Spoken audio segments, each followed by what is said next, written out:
Hello बच्चों, कैसे हैं आप सभी। उम्मीद करती हूँ आप सब बेहतर होंगे। तो हमने अपने लास्ट लेक्चर में ऑलरेडी जो है इसके बारे में बात की थी, आपके डिफरेंट टाइप्स ऑफ सेल के बारे में बात की थी। जैसे हमने prokaryotic cell, eukaryotic cell, bacterial cell, plant cell, animal cell. इसके अलावा हमने सेल के इंक्लूजन बॉडी की बात, सेल में इंक्लूजन की बात की थी, जैसे कि स्टार्च ग्रेन का इंक्लूजन, जैसे कि कैल्शियम ऑक्जेलेट का इंक्लूजन। इसके बाद इसके अलावा हमने साइटोस्केलेटन की बात की थी, है ना। तो आई गेस आपको ये सारी चीज़ें जो है वो क्लियर होंगी। और आज के लेक्चर में हम क्या पढ़ेंगे, आज के लेक्चर में हम इसके आगे का जो सेल ऑर्गेनेली वाला पोर्शन है वो पढ़ने जा रहे हैं, ठीक है। तो सेल ऑर्गेनेलीज में हम लोगों ने ये बात देख ली थी कि प्लांट्स को सेल ऑर्गेनेली की आखिर ज़रूरत क्यों पड़ती है, ठीक है ना। ये हमने देख लिया था। प्लांट्स नहीं, यूकेरियोटिक सेल में सेल ऑर्गेनेलीज आखिर हैं क्यों, ये चीज़ हमने देख ली थी। तो आई गेस वो आपको क्लियर होगा, ठीक है।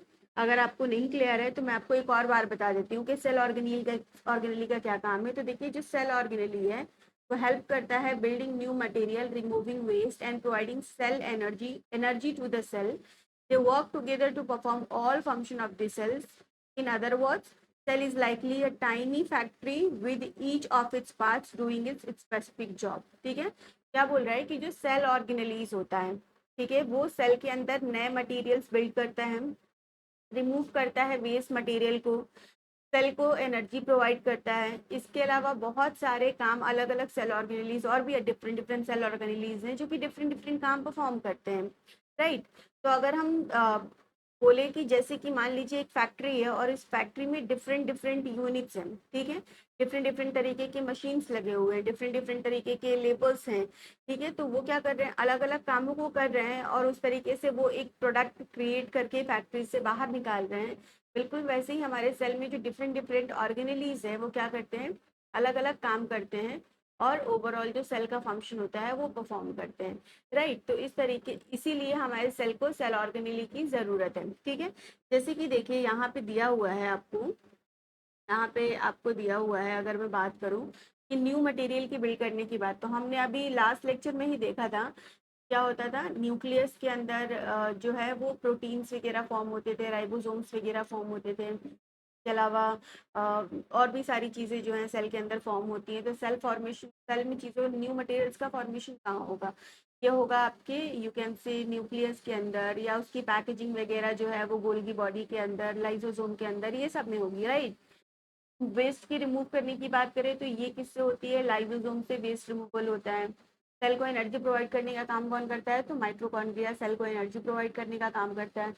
तो इसी तरीके से सेल में जो डिफरेंट डिफरेंट ऑर्गेनेलीज हैं उनका डिफरेंट डिफरेंट फंक्शन है, ठीक है। इसीलिए हमें किस चीज़ की ज़रूरत है, यूकैरियोटिक सेल में सेल ऑर्गेनेलीज की ज़रूरत है, ताकि क्या हो सके, सारे सेल के जितने भी स्पेसिफिक फंक्शन है वो सारे फंक्शन परफॉर्म हो सके, ठीक है।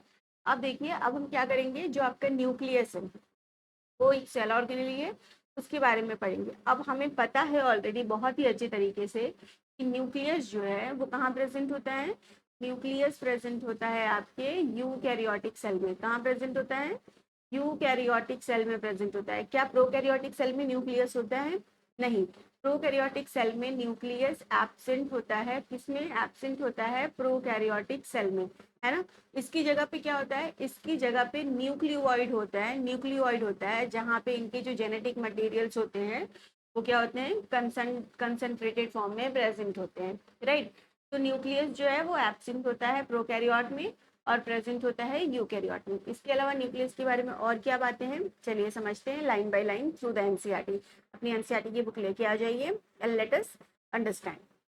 देखिए, तो अगर हम बात करें न्यूक्लियस की, तो न्यूक्लियस को क्या बोला गया है, हाउस ऑफ कोडेड इंफॉर्मेशन बोला गया है। Nucleus is the house of coded instruction. मतलब न्यूक्लियस के अंदर ही क्या है, कुछ ऐसे इंस्ट्रक्शन प्रेजेंट हैं जो कि क्या कर रहे हैं, जो कि पूरे सेल को रन करने का काम कर रहे हैं। और वो इंस्ट्रक्शन किस फॉर्म में प्रेजेंट है, वो इंस्ट्रक्शन कोड्स के फॉर्म में प्रेजेंट है। किस फॉर्म में प्रेजेंट है बेटा जी, कोड्स के फॉर्म में प्रेजेंट है, ठीक है ना। ओके, अभी हम देखेंगे कैसे कोड्स के फॉर्म में प्रेजेंट है।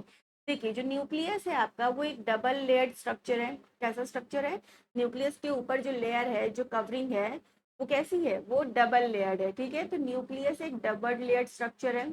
उसकी जो कवरिंग होती है, न्यूक्लियस की कवरिंग, न्यूक्लियर की मेम्ब्रेन, उसको हम न्यूक्लियर मेम्ब्रेन बोलते हैं। और वो न्यूक्लियर मेम्ब्रेन कैसी होती है, डबल लेयर होती है। जैसे कि अगर आप ये डायग्राम देखेंगे, तो ये देखिए डायग्राम में ये रहा आपका न्यूक्लियर, ये आपका न्यूक्लियर एनवेलॉप है जिसको कि हम न्यूक्लियर मेम्ब्रेन बोलते हैं, ठीक है। न्यूक्लियर एनवेलॉप बोलिए या न्यूक्लियर मेम्ब्रेन बोलिए। तो इसमें आपको ये एक बाहर एक मेम्ब्रेन दिख रहा है, राइट, और ये एक अंदर एक मेम्ब्रेन दिख रहा है। तो न्यूक्लियर में क्या होता है, एक आउटर मेम्ब्रेन होता है, न्यूक्लियस का आउटर एनवेलॉप और न्यूक्लियस का इनर एनवेलॉप। तो न्यूक्लियस में ये दो मेम्ब्रेन्स है ना, ओके। तो इसीलिए ये कैसा है, इसमें न्यूक्लियस जो है वो कैसा स्ट्रक्चर है, वो डबल मेम्ब्रेन बाउंड स्ट्रक्चर है। कैसा स्ट्रक्चर है बेटा जी, डबल मेम्ब्रेन बाउंड स्ट्रक्चर है, ठीक है, डबल मेम्ब्रेन बाउंड स्ट्रक्चर है। पहली बात तो आपको ये याद रखनी पड़ेगी कि न्यूक्लियस पे जो लेयर है वो कितनी है, वो डबल है, दो लेयर्स है न्यूक्लियस में, ठीक है। इसके अलावा और देखिए न्यूक्लियस के बारे में और क्या खास बातें हैं। तो देखिए जो न्यूक्लियस का जो डबल मेम्ब्रेन है उसमें क्या होता है, उसमें पोर प्रेजेंट होता है। वो मेम्ब्रेन जो है वो कंटिन्यूअस मेम्ब्रेन नहीं है, ऐसा नहीं है कि वो मेम्ब्रेन पूरा हर जगह प्रेजेंट है, नहीं, उस मेम्ब्रेन में कहीं कहीं छोटे छोटे पोर्स प्रेजेंट है, ठीक है। और वो पोर किस चीज में मदद करते हैं, वो पोर मदद करते हैं, अलाउ करते हैं transfer of material between the nucleus and the cytoplasm. Cytoplasm और न्यूक्लियस के बीच मटेरियल के ट्रांसफर में मदद करते हैं, ठीक है ना। साइटोप्लाज्म और सेल के बीच क्या करते हैं, मटेरियल के ट्रांसफर में मदद करते हैं। जैसे देखिए ये आपका इनर आउटर मेम्ब्रेन है, तो आप देखेंगे कि इन प्लेसेस पे, यहाँ देखो, इस जगह पे, इस जगह पे, इन सब जगहों पे क्या है, आपका न्यूक्लियस का जो डबल मेम्ब्रेन है वो प्रेजेंट नहीं है, एब्सेंट है ना, एब्सेंट। तो इसी स्ट्रक्चर को, इसी जगह को हम क्या बोलते हैं, इसी जगह को हम बोलते हैं न्यूक्लियर पोर, ठीक है। क्या बोलते हैं, न्यूक्लियर पोर बोलते हैं। आ रही है बात समझ में, ओके। तो ये जो जगह है, जो खाली जगह बची हुई है, इस जगह को हम बोलेंगे न्यूक्लियर पोर। इसका काम क्या है, इसका काम ये है कि न्यूक्लियस के अंदर जो कुछ भी बनेगा, ठीक है, जैसे मान लीजिए ये आपका न्यूक्लियोलस है, ये न्यूक्लियस है तो ये न्यूक्लियोलस होगा ऑब्वियसली। और इसके ऊपर क्या होगा, इसके ऊपर आपका पूरा सेल होगा। मैं बना देती हूँ आपका सेल। जैसे ये क्या होगा, ये रहा आपका पूरा सेल, ठीक है ना। ये क्या है, ये आपका पूरा सेल है, ठीक। एक मिनट, एक काम करते हैं, इसका कलर जो है ना वो चेंज करते हैं, ब्लू कर देती हूँ, ब्लू ठीक रहेगा, ग्रीन कर देती हूँ, ठीक है, ओके। तो ये क्या है आपका, ये है आपका सेल, ठीक है। ये जो ग्रीन कलर का स्ट्रक्चर दिख रहा है बेटा जी, ये स्ट्रक्चर, ये क्या है आपका, ये है आपका सेल। और ये सेल के अंदर ये रहा आपका न्यूक्लियस, न्यूक्लियस के अंदर ये रहा आपका न्यूक्लियोलस, है ना। तो न्यूक्लियोलस में क्या होता है, कुछ आरएनए सिंथेसिस होता है। कौन सा RNA, are RNA, are RNA मतलब राइबोसोमल आरएनए। तो न्यूक्लियस के अंदर ये जो आरएनए सिंथेसिस हुआ, या न्यूक्लियस के अंदर और जो कुछ भी प्रोटीन वगैरह सिंथेसाइज होगा, अगर ये पूरा मेम्ब्रेन बाउंड रहेगा कंप्लीटली, तो ये इसके बाहर कैसे निकलेगा, नहीं निकल पाएगा। तो यहाँ जो भी प्रोटीन सिंथेसिस होते हैं, ठीक है, वो किसकी मदद से बाहर निकलते हैं, या जो भी आरएनए सिंथेसिस होता है वो किसकी मदद से बाहर निकलता है, वो इस न्यूक्लियर पोर की मदद से यहाँ से बाहर निकल जाते हैं, ठीक है। तो इसलिए सेल का जो न्यूक्लियस होता है, उसका जो न्यूक्लियर मेम्ब्रेन है वो कंटिन्यूअस नहीं होता है, उसमें छोटे छोटे पोर्स देखने को मिलते हैं, ठीक है। बात समझ आ गई। यहाँ भी आप देखिए डबल मेम्ब्रेन स्ट्रक्चर और ये छोटे छोटे पोर्स जो है वो आपको दिखाए गए हैं, ठीक है ना। ओके, आ रही है बात समझ में। चलिए आगे देखिए, आगे हम बातें करते हैं। और क्या है, देखिए the nucleolus is the dense round body in the nucleus. Nucleus के अंदर क्या होता है, न्यूक्लियस के अंदर न्यूक्लियोलस प्रेजेंट होता है, ठीक है। और ये न्यूक्लियोलस क्या करता है, इस न्यूक्लियोलस में राइबोसोमल सब यूनिट, मतलब आरएनए के जो सब यूनिट्स हैं वो फॉर्म होते हैं, ठीक है। उसका सिंथेसिस होता है, आरएनए के सब यूनिट्स का सिंथेसिस होता है। ये जो सब यूनिट है ये फिर क्या करते हैं, एग्जिट करते हैं न्यूक्लियस को, एग्जिट द न्यूक्लियस, और फिर कहाँ जाते हैं, साइटोप्लाज्म में जाते हैं, जहाँ पे जो लार्ज यूनिट है वो क्या करता है, स्मॉल यूनिट के साथ कंबाइन करता है, और कंबाइन करके क्या बना लेता है, राइबोसोम बना लेता है, ठीक है। देखिए मैं आपको यहाँ पे बताती हूँ। अब देखो मैंने क्या बोला था कि यहाँ पे आरएनए सिंथेसिस होता है, पहले आपको बोला था कि यहाँ पे क्या होता है, यहाँ पे आपका आरएनए का सिंथेसिस होता है। तो ये हो गया राइबोसोमल आरएनए का सिंथेसिस। तो इसको समझने से पहले आप ये समझिए कि जो आरएनए होता है, ठीक है ना, जो आरएनए होता है वो दो तरीके का होता है, ठीक, प्रोकैरियोट में अलग और यूकैरियोट में अलग। तो प्रोकैरियोट की अगर आरएनए की हम बात करें, ठीक है, तो प्रोकैरियोट में जो आरएनए होता है वो कैसा होता है, वो 70S होता है, ओके। और जो आरएनए यूकैरियोट्स में होता है, यूकैरियोट्स में होता है, वो कैसा होता है, वो 80s होता है, ठीक है। तो ये जो 70s होता है, इसके फर्दर दो सब यूनिट होते हैं, जो कि क्या होता है, जो कि होता है 50s और 30s, ठीक है। और ये जो यूकैरियोटिक है, इसका भी फर्दर दो सब यूनिट होता है, विच इज 60s और 40s, ठीक है, 60s और 40s दो सब यूनिट्स हैं। तो क्या बोल रहा है यहाँ पे आपके कि जो राइबोसोमल यूनिट के जो सब यूनिट्स होते हैं, ठीक है, क्या बोल रहा है कि जो राइबोसोमल सब यूनिट्स हैं उनका सिंथेसिस कहाँ होता है, उनका सिंथेसिस आपके न्यूक्लियोलस में होता है। तो ये जो आपका न्यूक्लियोलस है, ठीक है, यहाँ पे क्या होगा, यहाँ पे इन सब यूनिट्स का सिंथेसिस होगा। कौन सा सब यूनिट का, 60s और 40s सब यूनिट का। इसका नहीं होगा, क्यों नहीं होगा, क्योंकि ये तो प्रोकैरियोट में होता है ना, हम तो यूकैरियोट पढ़ रहे हैं, ठीक है ना। तो इसका नहीं होगा, यूकैरियोट की बात नहीं कर रहे हैं हम किसकी बात कर रहे हैं, सॉरी, हम प्रोकैरियोट की बात नहीं कर रहे हैं, हम किसकी बात कर रहे हैं, हम यूकैरियोट की बात कर रहे हैं। तो यूकैरियोट का जो राइबोसोम का सब यूनिट है, which is 60s and 40s, उसका सिंथेसिस कहाँ होता है, आपके न्यूक्लियोलस में होता है। यही है न्यूक्लियोलस, इसके अंदर होगा। तो इसके अंदर सब यूनिट्स बनेंगे, तो मान लीजिए ये आपका एक सब यूनिट है छोटा वाला, ठीक है, और ये आपका एक सब यूनिट है बड़ा वाला। जो छोटा वाला सब यूनिट है उसको आप बोल दीजिए 40s, और जो बड़ा वाला है उसको आप बोल दीजिए 60s। तो ये सब यूनिट कहाँ बने, न्यूक्लियोलस में बने। अब ये सब यूनिट्स क्या करेंगे, इस तरीके से आपके न्यूक्लियर पोर से निकल के कहाँ आ जाएंगे, आपके सेल के साइटोप्लाज्म में आ जाएंगे। ये आया, ये बड़ा वाला आ गया, ठीक है। फिर साइटोप्लाज्म में आके ये क्या करेंगे, ये बड़ा यूनिट और ये छोटा यूनिट दोनों क्या हो जाएगा, कंबाइन हो जाएगा। और कंबाइन होके क्या बना लेगा, कंबाइन होके आपका राइबोसोम बना लेगा। क्या बना लेगा, राइबोसोम बना लेगा। कैसा राइबोसोम बेटा, आपका 80s राइबोसोम। क्योंकि हम कौन से सेल की बात कर रहे हैं, क्योंकि हम यूकैरियोटिक सेल की बात कर रहे हैं, ठीक है ना। यूकैरियोटिक सेल में 80s राइबोसोम होता है, याद रखिएगा, बहुत ही इंपॉर्टेंट, ठीक है ना। ओके, आ गई बात समझ में इतनी, कि यहाँ पे क्या बात कह रहा है कि न्यूक्लियस जो है वो डबल मेम्ब्रेन बाउंड स्ट्रक्चर है, और न्यूक्लियस में पोर होता है। वो पोर क्यों होता है, न्यूक्लियर मेम्ब्रेन में पोर होता है। वो पोर क्यों होता है, ताकि यहाँ जो कुछ भी आपकी प्रोटीन्स आरएनए चीजें बने, वो आपके सेल के बाहर जा सके। कैसे जा रहे हैं, कैसे आपके जाके कंबाइन हो रहे हैं, ये सारी बातें मैंने आपको बता दी, ठीक है ना। ओके, चलिए अब आगे देखिए।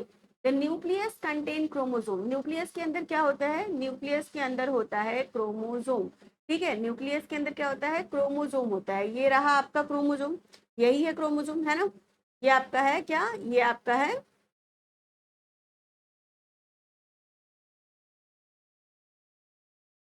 ये आपका क्रोमोसोम है, ठीक है। तो न्यूक्लियस के अंदर क्या प्रेजेंट होता है, न्यूक्लियस के अंदर प्रेजेंट होता है आपका क्रोमोसोम, जो कि विजिबल होता है as a rod like structure, जो कि रॉड लाइक स्ट्रक्चर के फॉर्म में, मतलब इस स्ट्रक्चर के फॉर्म में विजिबल होता है। जब आपका सेल क्या होता है, जब आपका सेल डिवाइड करने वाला होता है। आप लोगों ने सेल डिवीजन कभी ना कभी पढ़ा होगा, नहीं पढ़ा होगा तो आगे इसी चैप्टर में पढ़ेंगे, ठीक है। इसी चैप्टर में आगे पढ़ेंगे आप कि सेल डिवीजन होता है तो क्या क्या चीजें होती है। तो देखिए, ये जो रॉड शेप स्ट्रक्चर है, ये कब दिखेगा, ये तभी दिखेगा जब क्या होने वाला होगा, सेल डिवाइड होने वाला होगा। सेल जब डिवाइड होता है तो बहुत सारे डिफरेंट डिफरेंट फेजेस आते हैं, जैसे G1 phase, G2 phase, S phase, M phase. तो M फेज जो होता है ना बेटा जी, एम फेज में बहुत सारे फेजेस होते हैं, जैसे प्रो फेज, मेटा फेज, एना phase, Tillo phase, etcetera etcetera, ठीक है। तो एम फेज का जो मेटा फेज होता है, एम फेज का जो मेटा फेज स्टेज होता है, उस समय पे आपका जो क्रोमोसोम होता है, ठीक है, उस समय पे आपका जो क्रोमोसोम होता है, वो आपको इस तरीके से रॉड शेप स्ट्रक्चर के फॉर्म में क्लियरली विजिबल होता है, अगर आप माइक्रोस्कोप के अंडर देखेंगे तो। आ रही है बात समझ में। तो क्लियर आपको कहाँ दिखेगा, क्लियरली इस तरीके से रॉड शेप स्ट्रक्चर क्रोमोसोम का कहाँ देखने को मिलेगा आपको, एम फेज के मेटाफेज स्टेज में देखने मिलेगा। ये एक बहुत ही इंपॉर्टेंट सवाल है, ठीक है, ये बहुत बार पूछा जाता है, तो आपको याद रखना पड़ेगा। तो जब आपका सेल डिवाइड होने वाला होता है तब आपको ये स्ट्रक्चर दिखाई देता है, ठीक है। जो क्रोमोसोम है वो कंटेन करता है information for the inheritance of character. अब इस क्रोमोसोम के अंदर क्या है, इस क्रोमोसोम के अंदर कुछ इंफॉर्मेशन है, ठीक है, जो कि कैरेक्टर के ट्रांसफॉर्मेशन में मदद करते हैं, एक जनरेशन से दूसरे जनरेशन। एक जनरेशन से दूसरी जनरेशन क्या चीज पास होती है, क्रोमोसोम्स ही तो पास होते हैं, इंफॉर्मेशन ही तो पास होती है। तो वो जो इन्फॉर्मेशन एक जनरेशन से दूसरे जनरेशन, इन्फॉर्मेशन मतलब कैरेक्टर, जैसे अगर मैं बात करूँ तो आप में और आपके पेरेंट्स में कोई सिमिलैरिटी होगी ना, कोई डिफरेंसेस भी होंगे। वो सिमिलैरिटी कैसे आई? क्योंकि कुछ क्रोमोसोम्स ऐसे पास हुए आपके पेरेंट्स में से आप में, जिनके फीचर्स, जिनके कैरेक्टर्स बिल्कुल एक जैसे थे, है ना। तो ये जो क्रोमोसोम्स होते हैं ये क्या करते हैं, ये इनमें कुछ इन्फॉर्मेशन होती है जो कि इनहेरिट होती है, कैरेक्टर्स की इनहेरिटेंस में मदद करते हैं पेरेंट्स से नेक्स्ट जनरेशन में, मतलब माँ बाप से बच्चों में कैरेक्टर के ट्रांसफॉर्मेशन में कौन मदद करता है? ये क्रोमोसोम ही मदद करता है, ठीक है। और किस फॉर्म में कैरेक्टर ट्रांसफर होते हैं? कैरेक्टर फॉर्म आपके जो है वो ट्रांसफर होते हैं in the form of DNA. हमारा जो जेनेटिक मटेरियल है वो क्या है? वो है डीएनए, ठीक है। तो डीएनए के फॉर्म में ही कैरेक्टर्स एक जनरेशन से दूसरे जनरेशन में ट्रांसफर होते हैं। डीएनए का फुल फॉर्म होता है डीऑक्सी राइबो न्यूक्लिक एसिड। क्या होता है? डीऑक्सी राइबो न्यूक्लिक एसिड, ठीक है ना। ओके, नेक्स्ट देखिए क्या बोल रहा है। ये जो क्रोमोसोम्स हैं वो बने हुए होते हैं किसके? डीएनए के। ये जो क्रोमोसोम है वो किसका बना हुआ है? वो क्रोमोसोम आपका बना है डीएनए के और कुछ प्रोटीन से, ठीक है। किस चीज से मिलके बने हैं? क्रोमोसोम आपके डीएनए और कुछ प्रोटीन से मिलके बने हुए हैं, ठीक है। ये जो डीएनए मॉलिक्यूल होते हैं वो कंटेन करते हैं जेनेटिक इंफॉर्मेशन, और जो फंक्शनल सेगमेंट होता है डीएनए का उसको हम क्या बोलते हैं? उसको हम बोलते हैं जीन। तो ये बात जो है आपकी ये इंपॉर्टेंट है, इसको मैं जरा हाईलाइट करती हूँ कि जो फंक्शनल, एक मिनट,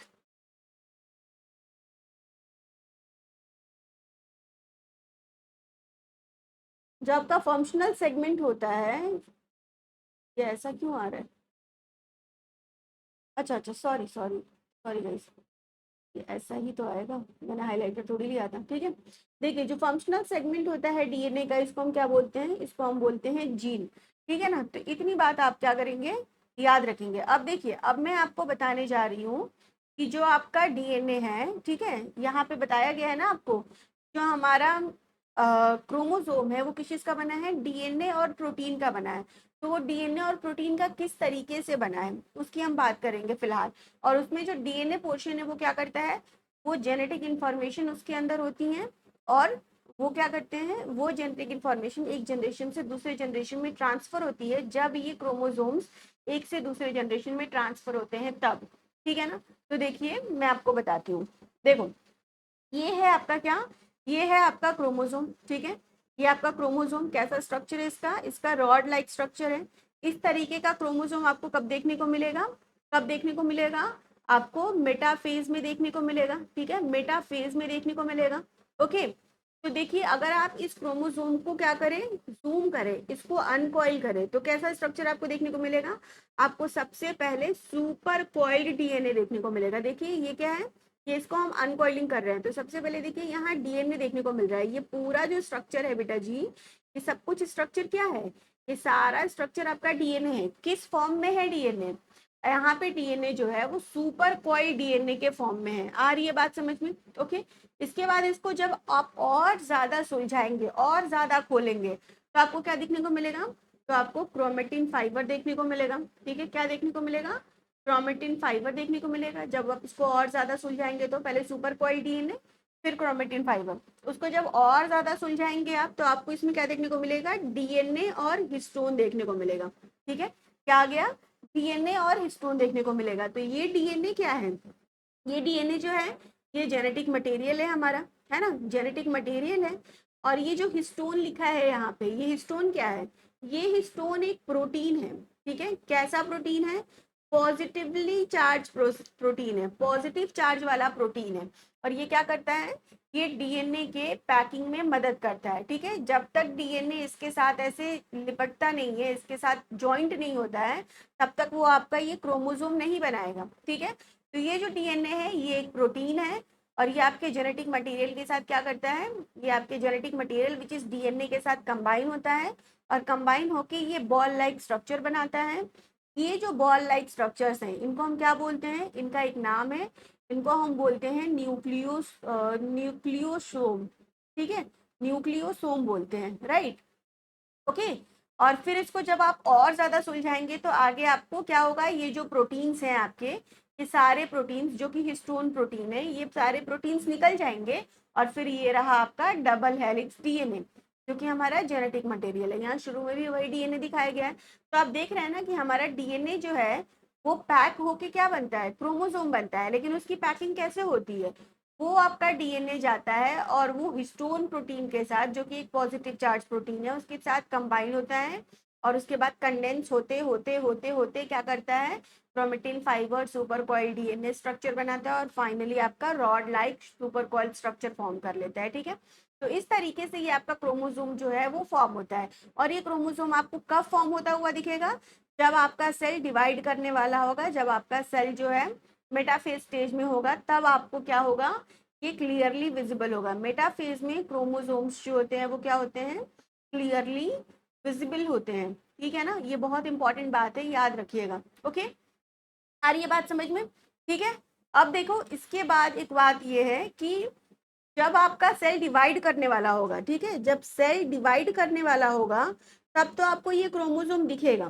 ठीक है, लेकिन जब सेल रेस्टिंग फेज में होगा, जब सेल डिवाइड नहीं कर रहा है, ठीक है, जब सेल जी1 फेज में, जी2 फेज में है, जी2 फेज में तो नहीं, जी1 फेज में, जब सेल जी1 फेज में है उस समय पे क्या होगा, जब सेल रेस्ट कर रहा है उस समय आपको क्रोमोसोम्स कैसे दिखेंगे, उस समय पे आपको क्रोमोसोम्स ऐसे ना दिख के नॉर्मल ऐसे थ्रेड लाइक स्ट्रक्चर के फॉर्म में दिखेंगे। आ रही है बात समझ में, थ्रेड लाइक स्ट्रक्चर्स के फॉर्म में दिखेंगे। ओके, तो ये इतनी बात आप याद रखिएगा। आई थिंक ये सारी बातें जो है वो आपको क्लियर हो रही होंगी। ठीक है ना, चलिए आगे देखिए क्या लिखा हुआ है कि हमारा जो डीएनए है, क्रोमोसोम है, वो डीएनए और प्रोटीन का बना है। पता चल गया आपको कौन सा प्रोटीन का, हिस्टोन प्रोटीन का, है ना, हिस्टोन प्रोटीन जो कि एक पॉजिटिव चार्ज प्रोटीन है। अच्छा, एक और बात है कि ये जो प्रोटीन है हिस्टोन, ये पॉजिटिव चार्ज ही क्यों है, आखिर डीएनए हमारा पॉजिटिव चार्ज हिस्टोन प्रोटीन के साथ ही क्यों कंबाइन हो रहा है, क्योंकि हमारा जो डीएनए होता है ना, ये कैसा होता है, ये निगेटिवली चार्ज होता है। डीएनए कैसा होता है, ओवरऑल नेगेटिव चार्ज होता है डीएनए पे, इसीलिए ये डीएनए पॉजिटिव चार्ज प्रोटीन के ऊपर क्या करता है, इजीली कॉइल कर जाता है ना। नेगेटिव और पॉजिटिव क्या करते हैं, एक दूसरे को अट्रैक्ट करते हैं अच्छे तरीके से, इसीलिए आपका ये जो नेगेटिव डीएनए है वो पॉजिटिव आपके प्रोटीन के साथ, विच इज हिस्टोन प्रोटीन, उसके साथ कॉइल होके अच्छे से क्या करता है, आपका क्रोमोसोम लाइक कंडेंस स्ट्रक्चर बना लेता है। ठीक है ना, ओके, चलिए आगे देखिए। अब इसके बाद मैंने आपको बोल दिया कि आपके डीएनए में ही एक ऐसा सेगमेंट होता है जो कि फंक्शनल होता है। फंक्शनल मतलब वो सेगमेंट्स पे कुछ ऐसे आपके कोड्स होंगे जो कि क्या करेंगे, बाद में आपके वो डीएनए से आरएनए और आरएनए से प्रोटीन बना देंगे। और ये बात समझ में, तो वो फंक्शनल सेगमेंट है। उसी फंक्शनल सेगमेंट ऑफ डीएनए को हम क्या बोलते हैं, जीन बोलते हैं। देखिए, जो फंक्शनल सेगमेंट है डीएनए का उसको हम क्या बोलते हैं, उसको हम जीन बोलते हैं। ये बहुत इंपॉर्टेंट है, इसको याद रखिएगा। ठीक है ना, ओके, नेक्स्ट देखिए, एक नॉन डिवाइडिंग सेल में, मतलब जब सेल डिवाइड नहीं करता है उस समय पे क्या होता है, डीएनए क्या होता है, क्रोमेटिन मटेरियल की तरह, क्रोमेटिन फाइबर की तरह प्रेजेंट होता है। ठीक है ना, ओके, देखो यहाँ पे क्रोमेटिन फाइबर आ गया था ना, तो ये क्रोमेटिन फाइबर स्टेज में कब होगा, जब सेल नॉन डिवाइडिंग होगा। नॉन डिवाइडिंग सेल में आपके क्रोमेटिन फाइबर के फॉर्म में आपके डीएनए होंगे, लेकिन डिवाइडिंग सेल में आपके जो डीएनए होंगे वो कैसे होंगे, डिवाइडिंग सेल में आपके डीएनए इस क्रोमोसोम के फॉर्म में होंगे। ठीक है, ओके, ऐसा क्यों, ऐसा क्यों, इसके पीछे कुछ रीजन होगा। तो देखिए मैं आपको एक एग्जाम्पल देती हूँ। जैसे मान लीजिए आप अपने घर में हैं, ठीक है, आप अपने घर में हैं, तो आप क्या करते हैं, सारी चीजें आराम से अपनी अपनी जगह पे रख देते हैं, राइट। लेकिन जब आपको, जैसे मान लीजिए आपने क्या किया, अपना टूथब्रश अपने वॉशरूम में रख लिया, नहाने का साबुन वॉशरूम में रख लिया, किचन में खाना बनाने की चीजें रख ली, कपड़े आपके अलमीराज में चले गए, ऐसा करते हैं हम कि घर में हर चीज की एक जगह होती है। लेकिन जब हम कहीं जाते हैं, ट्रैवल करना होता है हमें, तो हम क्या करते हैं, हम पैकिंग करते हैं। एक छोटे से सूटकेस में सब कुछ हम पैक करते हैं, राइट, कपड़े भी, टूथब्रश भी, शूज भी, नहाने का साबुन भी, खाने के लिए भी कुछ स्नैक्स, सब कुछ हम क्या करते हैं, एक सूटकेस में पैक करते हैं, है ना। तो जब सेल रेस्टिंग स्टेज में है तो उसको अपने जेनेटिक मटेरियल को कहीं भेजना नहीं है। जब वो डिवाइड करेगा तब तो एक सेल से दूसरे सेल में भेजना है। तो जब सेल को मटेरियल को ट्रांसफर करना होगा तो वो क्या करेगा, मटेरियल की पैकिंग करेगा। ठीक है, पैक करके क्या बनाएगा, क्रोमोसोम बनाएगा। लेकिन अगर उसको कहीं नहीं जाना है, वो रेस्ट फेज में है, वो आराम से है, उसको डिवाइड नहीं करना है, तो फिर वो क्या करेगा, तो वो आराम से इसी तरीके से पड़ा रहेगा, किस फॉर्म में, क्रोमेटिन फाइबर के फॉर्म में। आ रही है बात समझ में। तो इसीलिए पैकिंग जो है क्रोमोसोम के फॉर्म में चीजें कब प्रेजेंट होती हैं, जब सेल डिवाइड करने वाला होता है। रेस्टिंग फेज में चीजें कब प्रेजेंट होती हैं, जब सेल रेस्ट में होता है तब ऐसे नॉन कॉइल्ड फॉर्म में चीजें प्रेजेंट होती हैं, ठीक है ना। Hope it will be helpful. चलिए आगे देखिए, इतनी बात आपको समझ आ गई होगी। चलिए आगे देखिए, chromatin material is visible as entangled mass of thread structure. अगर आप माइक्रोस्कोप में देखेंगे तो ये जो क्रोमेटिन था वो आपको कैसा दिखेगा, वो इंटेंगल्ड मास थ्रेड का इंटेंगल्ड मास ऑफ थ्रेड की तरह आपको ये दिखेगा, ठीक है ना। जबकि जब सेल डिवाइड करने वाला होगा, जबकि जब सेल डिवाइड करने वाला होगा तो आपको ये क्रोमेटिन किस फॉर्म में दिखेगा, ये आपको क्रोमोसोम के फॉर्म में दिखेगा, ठीक है। तब से मैं आपको यही बातें बता रही हूँ।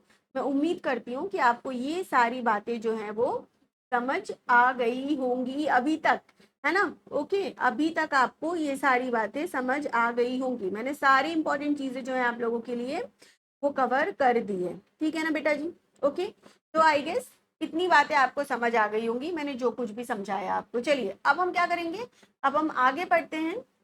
ये देखिए, ये आपका सेल साइकिल है, आपके चैप्टर में आगे आएगा, मैं तब भी तब आपको क्या करूंगी, सेल साइकिल एक्सप्लेन कर दूंगी। मैंने इसलिए ये लगा रखा था कि आपको समझ में आए कि सेल इस पूरे साइकिल के थ्रू जाता है, तब सेल डिवाइड करके 1 से 2 सेल या 4 सेल बनाता है। जैसे एक से यहाँ, जैसे देखो यहाँ पे क्या हुआ है, यहाँ पे आपके एक सेल से 2 सेल बने हैं जो कि क्या है, माइटोसिस में है। या मियोसिस में देखो एक सेल से 4 सेल्स बने हैं, ठीक है। तो जब सेल ये पूरा साइकिल रन करता है, जैसे देखिए यहाँ से स्टार्ट हुआ, ठीक है, यहाँ से स्टार्ट हुआ, और जब यहाँ से शुरुआत हुई आपकी जीवन फेज से, जब सेल यहाँ से शुरू हुआ और ये पूरा साइकिल रन करेगा, तब वो 1 से 2 सेल में डिवाइड होके 2 सेल बनाएगा, ठीक है ना। तो ये साइकिल हम पढ़ेंगे, आएगा आगे, तो उसमें मैं आपको क्या करूंगी, बताऊंगी कि ये क्या क्या चीजें हैं, ठीक है ना। आप इसके लिए टेंशन मत लीजिए।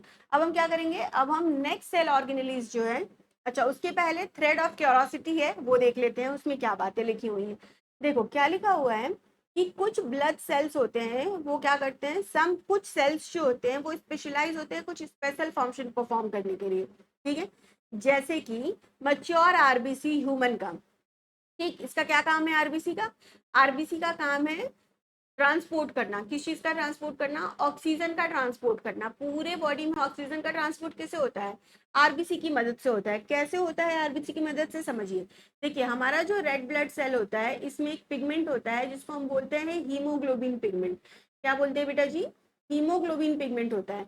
इसी हीमोग्लोबिन पिगमेंट के साथ हमारा जो ऑक्सीजन होता है वो बाइंड करता है और क्या बनाता है, ऑक्सी हीमोग्लोबिन बनाता है। और फिर इसी फॉर्म में जैसे जैसे ये आरबीसी हमारे पूरी बॉडी में हमारे ब्लड के साथ फ्लो करेगा, ठीक है, वैसे वैसे ये ऑक्सी हीमोग्लोबिन हमारे पूरे बॉडी में फ्लो करेगा। और जहां जहां ऑक्सीजन की जरूरत होगी ऑक्सीजन दे दिया जाएगा और CO2 ले लिया जाएगा। तो फिर CO2 क्या करेगा, हीमोग्लोबिन के साथ CO2 बाइंड हो जाएगा और ऑक्सीजन अलग हो जाएगा, ठीक है। ऑक्सीजन चला जाएगा सेल को जहां जरूरत होगी और CO2 क्या हो जाएगा, वहां से बाहर निकल जाएगा। तो इस तरीके से रेड ब्लड सेल क्या करते हैं, ऑक्सीजन के ट्रांसपोर्टेशन में मदद करते हैं। आ रही है बात समझ में ना। तो आरबीसी का क्या काम है, आरबीसी का एक स्पेशल काम है विच इज ट्रांसपोर्टेशन का काम, ठीक है। तो आरबीसी जो है चूंकि वो एक स्पेशल काम कर रहा है, उसका एक स्पेशलाइज फंक्शन है परफॉर्म करने के लिए, इसीलिए आरबीसी के अंदर क्या होता है, आरबीसी के अंदर न्यूक्लियस नहीं होता है, ठीक है। जो मच्योर आरबीसी होते हैं, जो मच्योर आरबीसी होते हैं, देखिए यहाँ पे लिखा हुआ भी है कि जो मच्योर रेड ब्लड सेल्स होते हैं उनके अंदर क्या होता है, न्यूक्लियस नहीं होता है। जो इमच्योर या यंग रेड ब्लड सेल्स होते हैं उनके अंदर न्यूक्लियस होता है। लेकिन जैसे जैसे रेड ब्लड सेल मैच्योर होता है अपने काम को करने के लिए, वैसे वैसे उसके अंदर का न्यूक्लियस जो है वो क्या होता है, रिमूव हो जाता है। और उसकी उसमें जो खाली जगह बचती है बीच में, वहां पे जो आपका हीमोग्लोबिन पिगमेंट है वो आराम से आके रहता है और ऑक्सीजन के साथ बाइंड करने का काम करता है। आ रही है इतनी बात समझ में, ठीक है। The absence of nucleus provide more space for haemoglobin. जब उसमें न्यूक्लियस नहीं होगा तो हीमोग्लोबिन के लिए ज्यादा जगह होगी, जिसकी वजह से क्या करेगा, ज्यादा ऑक्सीजन के ट्रांसपोर्टेशन में ये मदद कर पाएगा बॉडी तक, ठीक है। चूंकि इसके अंदर न्यूक्लियस की कमी है, इसीलिए ये जो सेल्स होते हैं, कौन से, रेड ब्लड सेल्स, ये क्या करते हैं, ये रिपेयर या डिवाइड नहीं करते हैं, ठीक है। जो आपके रेड ब्लड सेल्स होते हैं वो रिपेयर या डिवाइड नहीं करते हैं, ठीक है ना। रिपेयर या डिवीजन उनमें नहीं होता है, बल्कि क्या होता है, रेड ब्लड सेल हर कुछ दिनों में आपके रेड ब्लड सेल डाई कर जाते हैं और फिर नए रेड ब्लड सेल फॉर्म होते हैं। इसीलिए जो रेड ब्लड सेल है उसका लाइफ स्पेन कितना होता है, लगभग 120 दिन, ठीक है ना। लगभग 120 दिन जो है वो आपके रेड ब्लड सेल का लाइफ स्पैन होता है। इतनी दिनों में रेड ब्लड सेल फॉर्म होते हैं, अपना काम करते हैं, जो स्पेशल फंक्शन है ऑक्सीजन का ट्रांसपोर्टेशन का वो करते हैं और फिर डाई कर जाते हैं। फिर नए रेड ब्लड सेल फॉर्म होते हैं। चूंकि इनके अंदर न्यूक्लियस ही नहीं है, इसीलिए ये क्या है, डिवाइड करके नए नए सेल्स अपने आप ही नहीं बनाते रहेंगे। वो क्या करेंगे, वो अलग तरीके से फिर रेड ब्लड सेल का फॉर्मेशन बोन मैरोज में होता है, उसके बारे में आप हायर क्लासेस में पढ़ेंगे, ठीक है ना। इसके अलावा एक और खास बात है यहाँ पे, देखिए क्या खास बात है कि जो प्रोकैरियोटिक सेल होते हैं बेटा जी, ठीक है, जो प्रोकैरियोटिक सेल होते हैं, अब यूकैरियोट में तो न्यूक्लियस होता है, हमने उसका ऑर्गेनाइजेशन भी पढ़ लिया, लेकिन अगर हम प्रोकैरियोटिक सेल की बात करें तो प्रोकैरियोटिक सेल में वेल डिफाइंड न्यूक्लियस नहीं होता है, हमें पता है, ठीक है। इनका जो डीएनए है वो प्रेजेंट होता है सिंगल सर्कुलर मॉलिक्यूल के फॉर्म में, ठीक है, और उसके साथ साथ कुछ प्रोटीन्स होते हैं इनमें, ठीक। और ये जो रीजन होता है जहाँ पे इनका आपका डीएनए और प्रोटीन प्रेजेंट होता है, उस रीजन को हम क्या बोलते हैं, न्यूक्लियोइड रीजन बोलते हैं, ठीक है। क्या बोलते हैं, न्यूक्लियोइड रीजन बोलते हैं। तो देखो ये रहा आपका डीएनए इनका, ठीक, ये रहा डीएनए विच इज न्यूक्लियोइड। आप देखेंगे अगर ध्यान से तो ये डीएनए कैसा होता है इनका, इनका ये जो डीएनए होता है वो इस तरीके से सर्कुलर होता है। कैसा होता है आपका इनका डीएनए जो है वो ऐसा ऐसा सर्कुलर डीएनए होता है इनका, ठीक है। ओके, सर्कुलर डीएनए होता है इनका, अगर आप ध्यान से देखेंगे तो इस तरीके का सर्कुलर डीएनए आपको इनका देखने को मिलेगा, ठीक है। सिंगल सर्कुलर डीएनए है एक्चुअली, ठीक है, डबल भी नहीं है। ओके, तो इस तरीके से सिंगल सर्कुलर डीएनए, अगर आप इस डीएनए को सुलझाएंगे तो आपको इस तरीके का क्या देखने को मिलेगा, सिंगल सर्कुलर डीएनए देखने को मिलेगा। तो ऐसा डीएनए किसके अंदर होता है, आपके प्रोकैरियोट्स में इस तरीके का डीएनए होता है। आ रही है बात समझ में, ओके। इसके अलावा प्रोकैरियोट्स में, कुछ प्रोकैरियोट्स में ये जो सिंगल सर्कुलर डीएनए है ये तो प्रेजेंट है ही है, इसके साथ साथ कुछ और चीजें भी प्रेजेंट हैं। क्या है प्रेजेंट, इसके साथ प्लाज्मिड प्रेजेंट है। एक मिनट, इसके साथ क्या प्रेजेंट है, इसके साथ प्लाज्मिड प्रेजेंट है। प्लाज्मिड क्या होता है, प्लाज्मिड भी एक तरीके का डीएनए ही होता है। प्लाज्मिड क्या होता है बेटा जी, प्लाज्मिड भी आपका एक तरीके का डीएनए ही है, लेकिन कैसा डीएनए है ये आपका एक्स्ट्रा क्रोमोसोमल डीएनए है। एक्स्ट्रा क्रोमोसोमल डीएनए है, ठीक है ना। डीएनए के अलावा कुछ और एक्स्ट्रा डीएनए है ये, और ये आपके बैक्टीरिया को कुछ स्पेशल फीचर्स प्रोवाइड करता है। कौन से स्पेशल फीचर्स, क्या कैसी बातें, ये सब आपको बाद में पढ़ने को मिलेंगी। अभी आपके स्टैंडर्ड के हिसाब से आप इतना जान लीजिए कि बैक्टीरिया में क्रोमोसोमल डीएनए तो होता ही है which is single circular DNA, लेकिन उसके अलावा एक एक्स्ट्रा डीएनए होता है जिसको हम एक्स्ट्रा क्रोमोसोमल डीएनए या प्लाज्मिड बोलते हैं, ठीक है। और ये बैक्टीरिया को कुछ स्पेशल फीचर्स और रेजिस्टिविटी प्रोवाइड करता है, ठीक है। तो ये बात थी किसकी, ये आपकी बात थी न्यूक्लियस के बारे में सारी डिटेल बातें। आई गेस ये बात आपको समझ आ गई होगी कि न्यूक्लियस क्या है, कैसा स्ट्रक्चर है, और इससे रिलेटेड जो भी चीजें हैं वो। अब हमें क्या पढ़ना है, अब हमें पढ़ना है राइबोसोम के बारे में। तो राइबोसोम के बारे में हम पढ़ेंगे नेक्स्ट लेक्चर में, ठीक है। चलिए, तो अभी के लिए हम इतना ही स्टॉप करते हैं।